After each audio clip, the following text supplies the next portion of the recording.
Amigos, ¿qué tal? Bienvenidos a esta nueva emisión de Diálogo. Los arrecifes de coral son un tesoro del océano y ha sido calificado como la selva tropical del mar por su extraordinaria biodiversidad. A pesar de que ocupan menos del 0,2% de la superficie oceánica, albergan cerca de 30% de las especies marinas.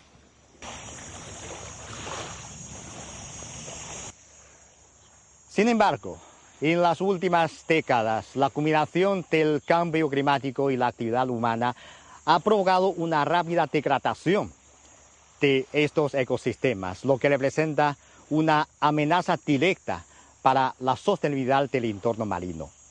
Hoy en nuestro programa conoceremos de cerca el trabajo de quienes se dedican a protegerlos, unos custodios del coral.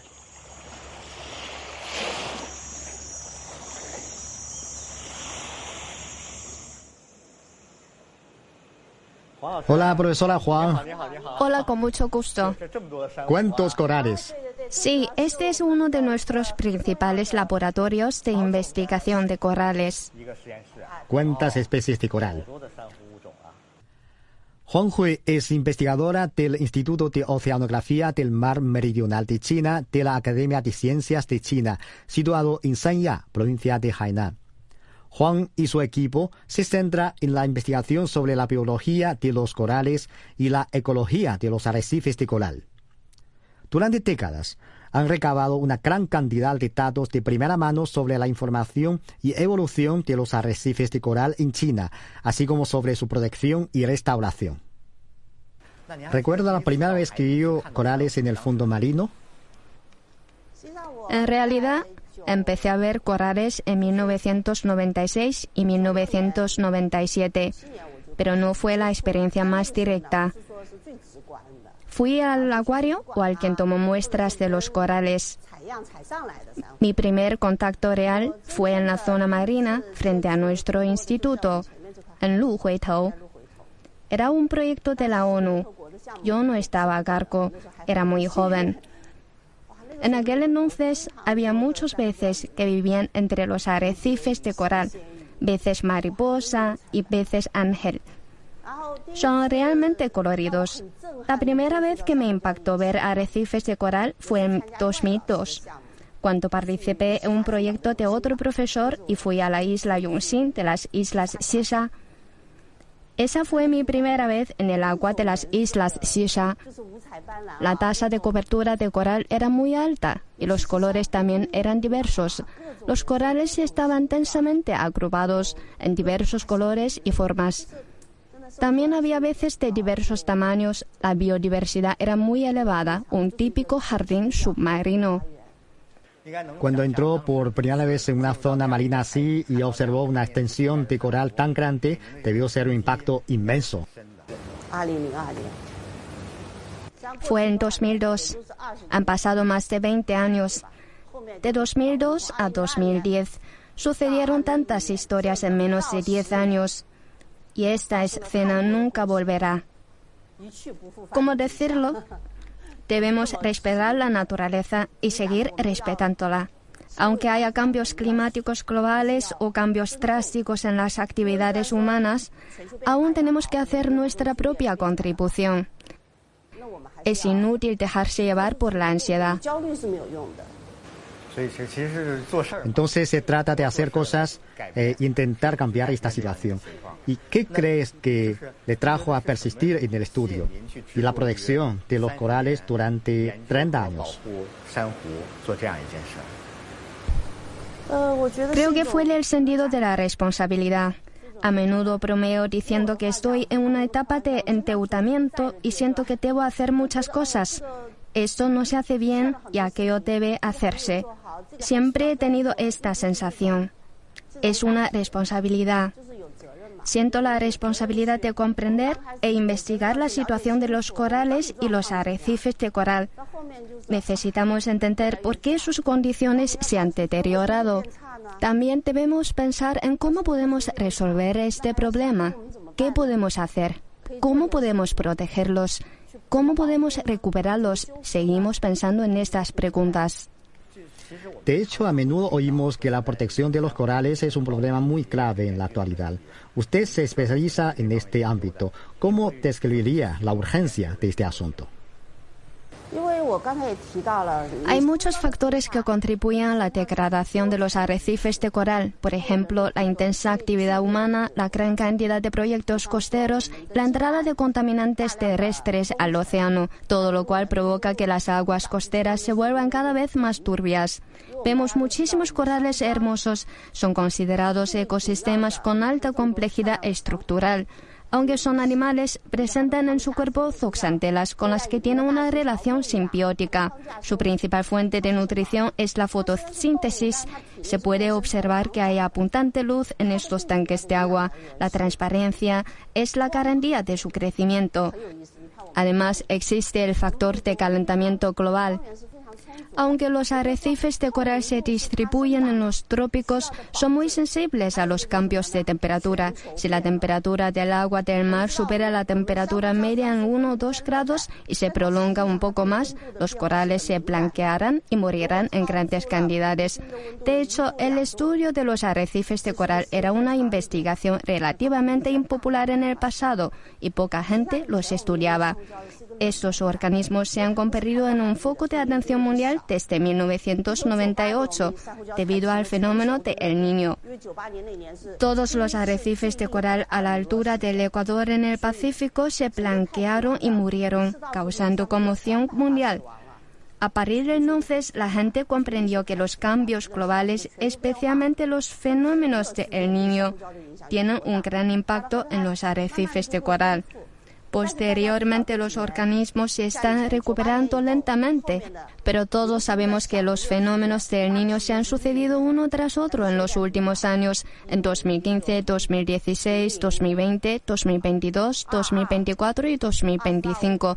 El calor aumentará cada vez más en los próximos años y la ocurrencia del Niño amenazará el crecimiento de los corales. Estos son factores integrales. Sí. Hay muchas razones. Su equipo de investigación se ha centrado en el estudio de los arrecifes de coral y su restauración ecológica. ¿En qué consiste este trabajo en concreto?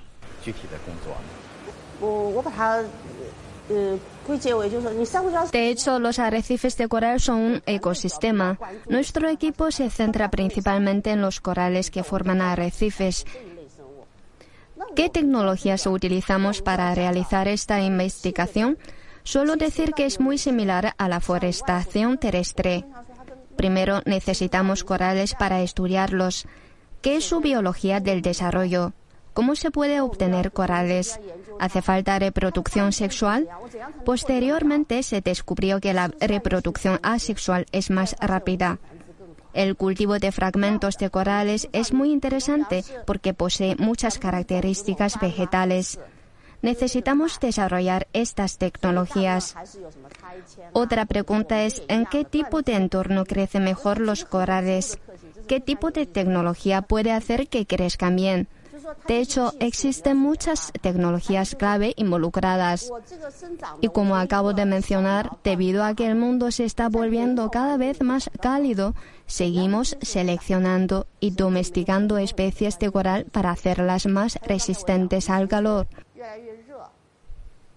Tras el fenómeno del Niño, se observará que algunos tipos de corales sobrevivieron. Por ello, los estamos cribando, domesticándolos y ampliando su reproducción. Necesitamos utilizar diferentes tecnologías, ya se trate de ecosistemas terrestres, marinos o de arrecifes de coral. Sus principios y procesos de restauración son similares.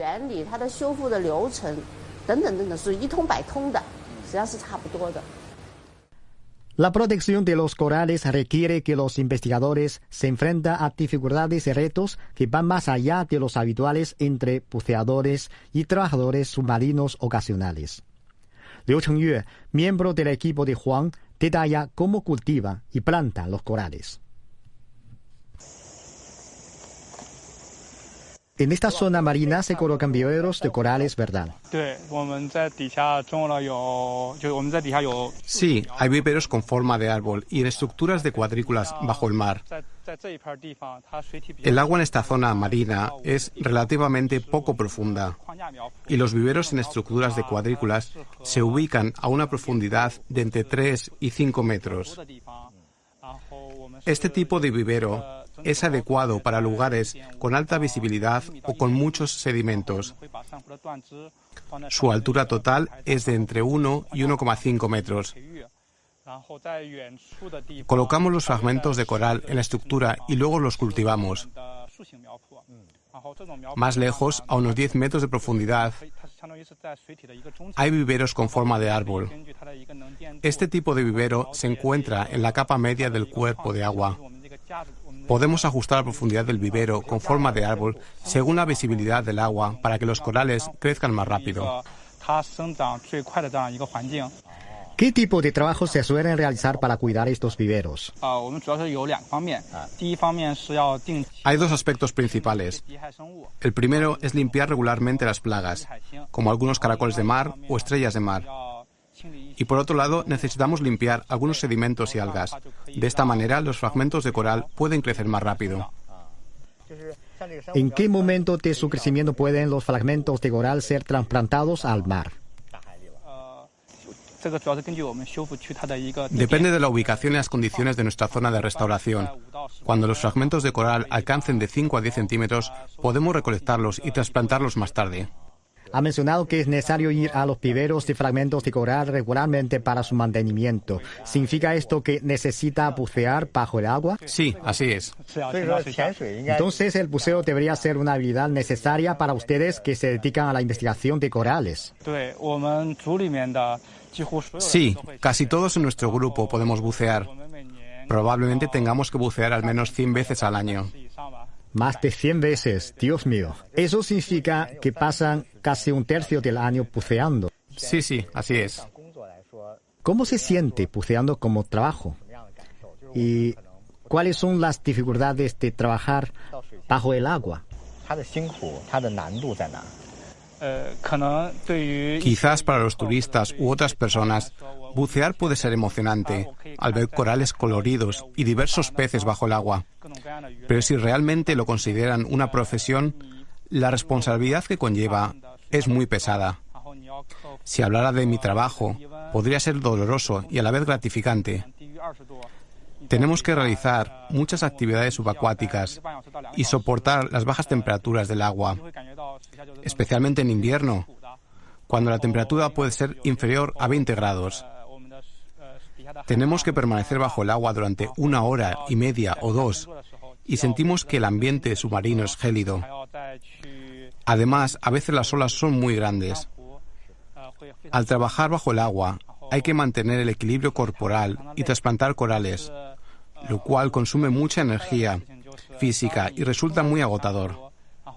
Pero creo que lo más gratificante es que al volver a ver los corales que hemos plantado después de un tiempo, estos crecen lentamente y a veces incluso se conectan para formar un verdadero arrecife de coral, lo que nos llena de orgullo y satisfacción.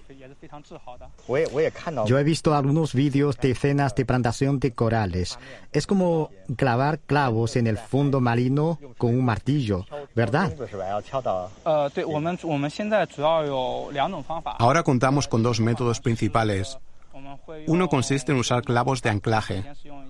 Usamos un taladro eléctrico para perforar agujeros en el arrecife. Luego lo rellenamos con goma antideslizante. Clavamos los anclajes y finalmente fijamos los corales. Este método se utiliza para trasplantar algunos corales ramificados. Y al plantar grupos o corales con forma de hoja, ahora usamos principalmente adhesivos biológicos para fijarlos a los arrecifes o rocas. Según tengo entendido, plantar corales en el mar parece bastante romántico. Pero esto es solo el comienzo de la restauración de arrecifes de coral. Sí, plantar corales es solo la mitad del camino. Necesitamos fijar con éxito los corales en los arrecifes y permitir que sigan creciendo.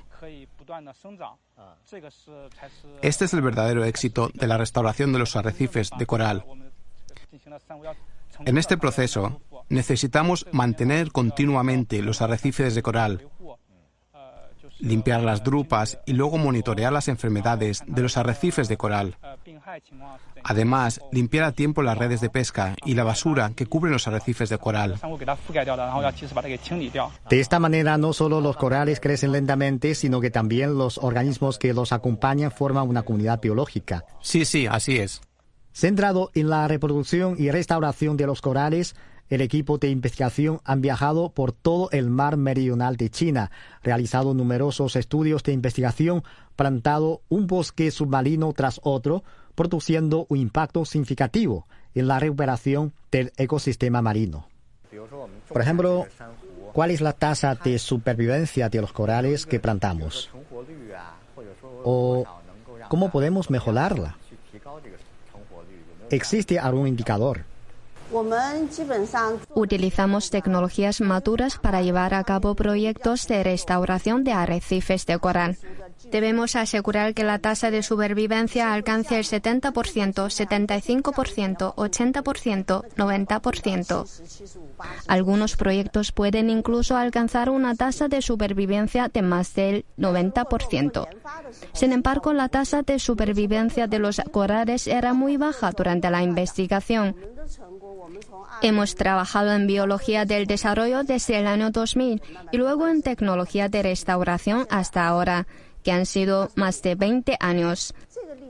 Este proceso acumulará mucha experiencia y lecciones. Al principio no tuvimos tanto éxito y poco a poco aprendimos cómo mejorar la tasa de supervivencia de los corales. La tasa de supervivencia puede ser muy baja, pero no importa, tenemos que intentarlo. Esto es lo mismo que plantar árboles. Hay laderas soleadas y laderas sombreadas. Hay lugares con agua y lugares con fuertes vientos. Hay lugares con grandes olas, lugares con aguas turbias, lugares con erosión marina severa, etc. Son completamente diferentes. Los corales aptos para el crecimiento son diferentes. Las tecnologías a utilizar también son distintas. Deben adaptarse a las condiciones locales. Los datos muestran que el equipo de investigación científica que usted dirigió ha logrado una restauración ecológica efectiva de más de 300.000 metros cuadrados de superficie marina en los últimos años. ¿Qué tipo de concepto es este? Estoy muy orgullosa del trabajo de restauración de arrecifes de coral que se ha realizado durante más de 10 años. Especialmente en algunas zonas de Sanya, hemos revisado parte del trabajo realizado anteriormente y resumido la experiencia y las lecciones aprendidas. La restauración de islas y arrecifes de coral ha sido muy buena. Por ejemplo, originalmente la tasa de cobertura de los arrecifes de coral en algunos lugares como la isla Xidao, Luhuitou y la isla Wuzhizhou ha aumentado de más del 10% a más del 30% o incluso al 40% gracias a nuestro trabajo de restauración. En la isla Dongluo, la tasa de cobertura de coral era inferior al 10% y ahora la hemos restaurado a más del 50%. Por eso estoy muy orgullosa de que los corales hayan sobrevivido y crecido bien. En las zonas aledañas como la isla Wuzhizhou y la zona marina de Luhuitou, gracias a sus esfuerzos, se ha restaurado una gran área de corales. Igual como lo que ha ocurrido en las islas Sisa y las islas Nansha. Pero si realmente la restauración es un proyecto enorme para todo el océano, ¿cuál cree que es nuestra esperanza para la restauración de los arrecifes de coral?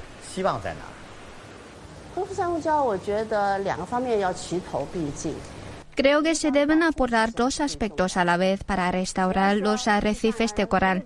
La protección es la más importante. Al igual que en los ecosistemas terrestres, necesitamos cerrar las montañas para cultivar bosques. Pero el problema ahora es que los cambios globales son demasiado rápidos. Solamente cerrar las montañas no sería suficiente. Por lo tanto, cerrar el mar por sí solo tampoco es suficiente y el mar está conectado en todas partes. Es necesario implementar medidas de protección. Por un lado, la restauración debe llevarse a cabo para que desempeñe un papel impulsor. Si la pequeña área de arrecife se restaura, tendrá recursos de semillas de coral que pueden distribuirse. Por lo tanto, es necesario combinar varios aspectos para lograr el objetivo. Somos conscientes de que estamos conviviendo con los cambios globales, pero tenemos confianza en nuestros progresos. En su opinión, ¿qué tendencia muestra la situación de los arrecifes de coral en el mar meridional de China?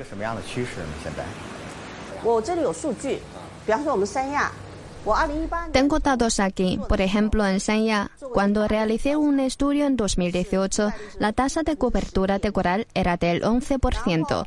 En 2024, realizamos otro estudio y la cifra alcanzó el 15%. Está aumentando lentamente. Incluso dejando de lado la restauración, la recuperación sigue siendo posible gracias a la mejora del agua.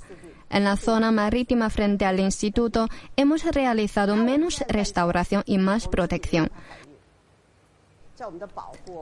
La tasa de cobertura de coral ha alcanzado el 50% en esta zona marítima de 3 hectáreas. Creo que aún hay esperanza, siempre que lo hagamos bien.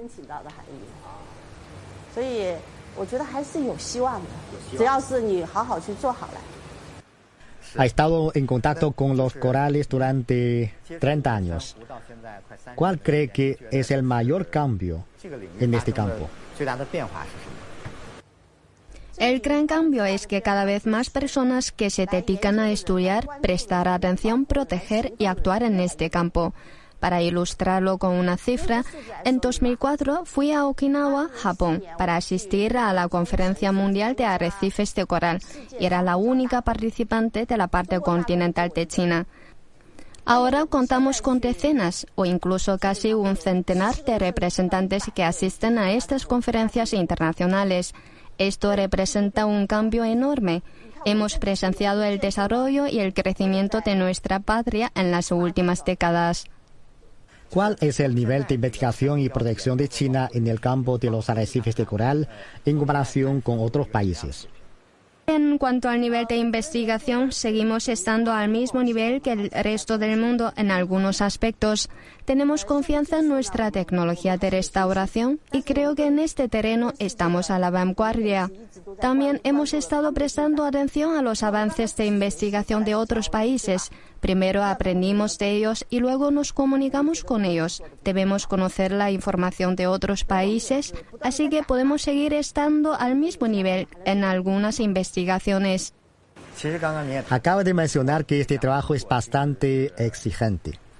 Se requiere cierto nivel de conocimientos y capacidad de investigación, además de buena fuerza física.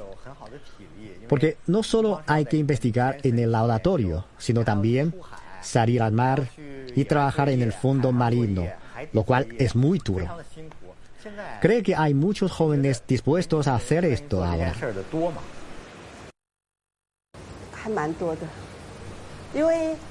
Hay muchos. Me alegra que siempre haya tanta gente a la que le guste la naturaleza. Y los jóvenes de hoy en día reciben una buena educación, por lo que tienen una buena formación y capacidad científica. Además, les gusta. Hay bastantes jóvenes en nuestro equipo. Hay 5 o 6 jóvenes que se han graduado con un doctorado y se han quedado en el equipo. Están haciendo un gran trabajo y tengo puestas mis mayores esperanzas en ellos.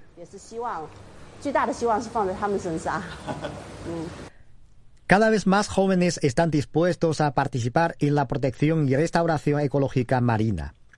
Prueba de ello es que el equipo de investigación no deja de crecer. Los jóvenes investigadores tienen ideales y esperan aportar su propia fuerza a la protección ambiental del mar meridional de China. 我从事珊瑚研究，正常算来的话，应该是有10年了。是从2016年我在大学毕业以后，去了日本的琉球大学，开始读硕士和博士，然后那个时候开始正式的从事珊瑚的研究。就是说呢，确实现在珊瑚礁它面临的现状非常的严峻，全世界范围内的一个大规模的退化。然后近年来，尤其是看像从98年，然后到2010年，再到2015年、16年，它这样的每一次大规模白化是每次的间隔时间是越来越近，严重程度也是逐级增加。我们的珊瑚其实相较于我们就是就像黄老师，就是我们师傅这一辈的人来说，我们所见到的那个世界和他们所见到的珊瑚礁世界已经是两个完全不一样的。我们看到都已经是退化了以后的，但它还是很美。所以说对于它的一个之后的一个保护来说的话，我觉得是一件可能我们人力所没有办法完全去扭转它这样的一个退化的一个历程，但是我们人力没法去完全扭转，但我们也是要去做的一件事情。因为我们没有去做的话，那它肯定是会一直这样退化下去。我们尽自己最大的努力去对它进行一些功能性上的保护，包括上一些修复的计划项目，去推进这样的一个保护。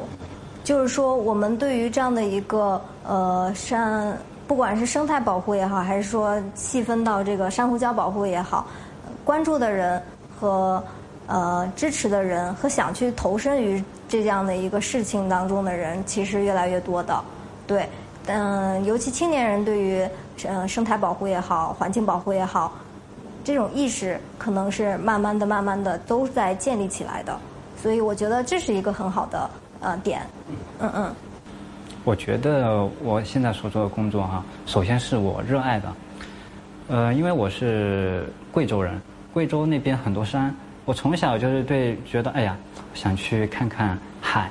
我大学呢虽然是在海洋学院，但是其实也没有怎么接触到海洋，所以我在研究生阶段就打算考到一个海洋机构，顺利的来到了这里。幸运的是我有机会就是大量的时间在海里面去遨游。我通过潜水在海底去发现更多的一些海洋生物，特别是珊瑚，我所聚焦的一个对象。我觉得我做的是非常有意义的，但是在可能我本科同学他们看来，你做的这个又辛苦又累的，但是我觉得我是享受其中的。现在珊瑚面临的一个主要问题是什么呢？就是气候变化以及人类活动导致了一个珊瑚退化。那我们现在最大的需求就是怎样把这种退化的珊瑚给它保护好，或者让它恢复过来。所以我们人类能做的就是首先去保护好它，让它能存活下来，之后就是让我们这个气温升高没有那么快，就是给它更多的时间去慢慢的适应这种气温升高。所以我觉得未来的话，我还是想继续深耕在这珊瑚这块领域，然后去寻找一些更加耐热的珊瑚，运用到以后的珊瑚移植，让那些退化的一些区域也能够慢慢的长出更多的珊瑚出来。所以我现在慢慢的接触到一些修复的项目，我才能知道其实修复也挺困难的。但是在未来10年，我的一个小目标可能就是传承我们珊瑚课题组的一个修复的传统，就是靠我们这些年轻人去花更多的时间，然后就去做珊瑚移植让珊瑚退化的珊瑚区域慢慢的长出更多的珊瑚出来。